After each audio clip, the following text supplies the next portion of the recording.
Vamos a pasarles un audio de una entrevista que no es en el Perú, a un médico que no es peruano, pero que es sumamente clara. Es sumamente claro lo que explica el médico. Y van a distinguir dos asuntos. Primero, cómo este médico cuenta y revela cómo la Organización Mundial de la Salud y una serie de sugerencias o indicaciones que dieron al principio, basados solamente en la experiencia china, que había hecho tres autopsias nada más de todos sus muertos supuestamente por COVID, y entonces basados en eso se sacaron una serie de protocolos médicos para tratar la enfermedad que han causado lamentablemente muchísimas muertes porque el protocolo estaba equivocado. Y después el propio médico va a explicar cuáles son los nuevos protocolos que en el mundo ya se están aplicando, y que en el Perú algunos médicos también lo están aplicando. Ojalá, espero, que el Ministerio de Salud ya haya establecido oficialmente este protocolo, por lo menos de este tipo, como el que explica el doctor que vamos a escuchar, para los hospitales públicos. Porque sería una verdadera vergüenza que siguiera muriendo gente cuando es muy sencillo sacarlos de la enfermedad. Escúchenlo con mucha atención si ustedes están infectados, si tienen la preocupación de infectarse en el futuro o si tienen a un pariente o a un conocido que está infectado. Porque aquí está el adecuado tratamiento que fue inicialmente descubierto por el error que van a volver a explicar los médicos italianos y que fueron confirmados después por médicos de España que también hicieron muchísimas autopsias. Escúchenlo con atención porque creo que puede ser muy útil para todos. ¿Qué hace el virus en el organismo? En el organismo, la Organización Mundial de la Salud establecía de que había que enterrar inmediatamente a ese paciente. Y los chinos hicieron la autopsia a 3 personas. Con las 3 personas ellos sacaron sus conclusiones, que a la larga esas conclusiones las desbarataron los médicos italianos, los patólogos. Hicieron autopsias a 500 personas. ¿Cuál es la sorpresa? Que se encuentran con que no era todo lo que nos había dicho la Organización Mundial de la Salud, era mentira. Lo que producía el virus era una tormenta inflamatoria en el pulmón. Esa tormenta inflamatoria con alteraciones de citoquinas, con todo eso, iba a provocar trombos. Esos trombos pequeñitos podían en un momento dado tapar las arterias y venas que iban hacia un segmento del pulmón. Ese segmento del pulmón es el que aparecía como zona neumónica y nos confundieron a los médicos porque nosotros creíamos que era neumonía, por eso que se pedían los respiradores cuando el respirador ahí no desempeña ningún papel. Esa tormenta inflamatoria que produjo trombos, al no llegar sangre a un segmento del pulmón, ese pedazo se moría. Y si seguía el problema, llegaba un momento en que ya no había oxigenación pulmonar y se moría la persona. Entonces, se cambió totalmente el esquema de tratamiento a través de los protocolos de autopsia. Y los protocolos de tratamiento se cambiaron totalmente. ¿Por qué?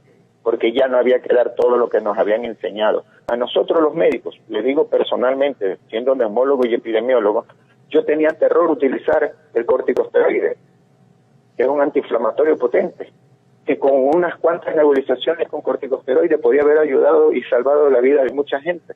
Pues yo no lo hacía porque nos metieron miedo.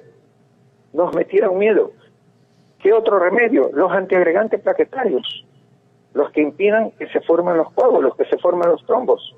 Jamás lo utilizamos nosotros, pues era una locura, dado lo que nos habían dicho. Y cuando se hace la autopsia se revela de que los antiagregantes plaquetarios salvan la vida porque en 2 días, en 12 horas desaparecen los trombos. Entonces, de esa manera Italia pudo tirar al tacho de la basura el esquema de tratamiento, los protocolos de tratamiento de la Organización Mundial de la Salud y aplicaron su propio protocolo en base a lo que encontraron en los muertos. Y le dieron anticoagulantes, le dieron antiinflamatorios, bastantes antibióticos, y en 24 horas cambió la historia de Italia. En 48 horas dieron 20.000 personas de alta. No dieron de alta 10 personas, ni 20 personas, ni 200, ni 2.000.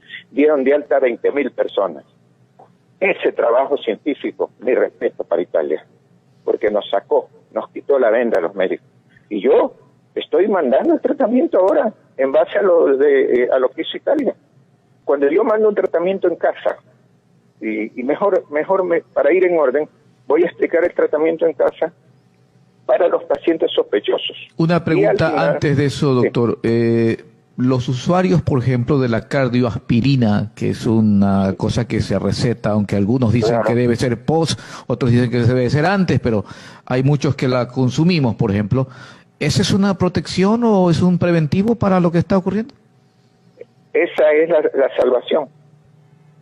La aspirina es ácido acetilsalicílico que impide que se coagule la sangre en pacientes que tienen hipertensión severa, pacientes que han sido parados de corazón, pacientes que tienen trastorno de coagulación. A ese tipo de pacientes se le da la cardioaspirina, ¿no es cierto? Es para proteger que no le vaya a dar un infarto. Ese paciente, sin querer, está como quien dice, vacunándose contra el virus. ¿Ya? Ahora, depende de la cantidad que ingiere. ¿Por qué?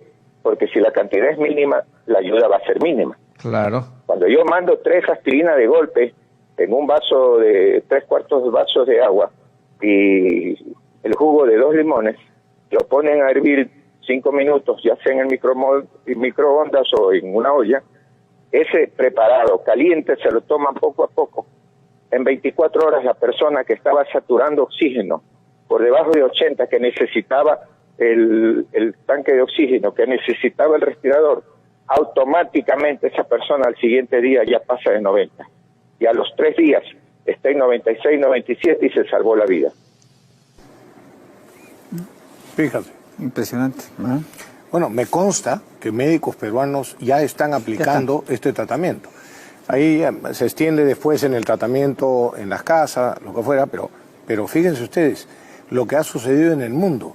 Por el error, no solamente se genera el virus en China, sino que además, en coordinación con la OMS, ocultan la existencia de la pandemia, retrasan el anuncio al mundo y encima solo hacen 3 autopsias y sacan unos protocolos totalmente equivocados que han causado la muerte de miles de personas. Efectivamente, aquí en el Perú ya se está aplicando este método y está teniendo excelentes resultados, ¿no? Así es. Así que, pero igual, ¿no? La pandemia va a continuar y lo importante es que tenemos que adaptarnos a ella. Tenemos que evitar que nuestros hospitales colapsen más y tratar de salvar la mayor cantidad de vidas posibles para así impedir el quiebre de nuestra economía, que sería tan o más dañino que el mismo virus, ¿no? Sin duda con la posición de que el 70-80% de la población económicamente activa vaya a trabajar, habrá víctimas, ¿no? Como yo, como mis amigos incluso, ¿no? Que estamos en una población de riesgo, ¿no? Pero es el precio, es el precio que hay que pagar para que el Perú recupere el camino del orden, del progreso y de la seriedad, ¿no? De otra manera vamos a estar de cuarentena en cuarentena.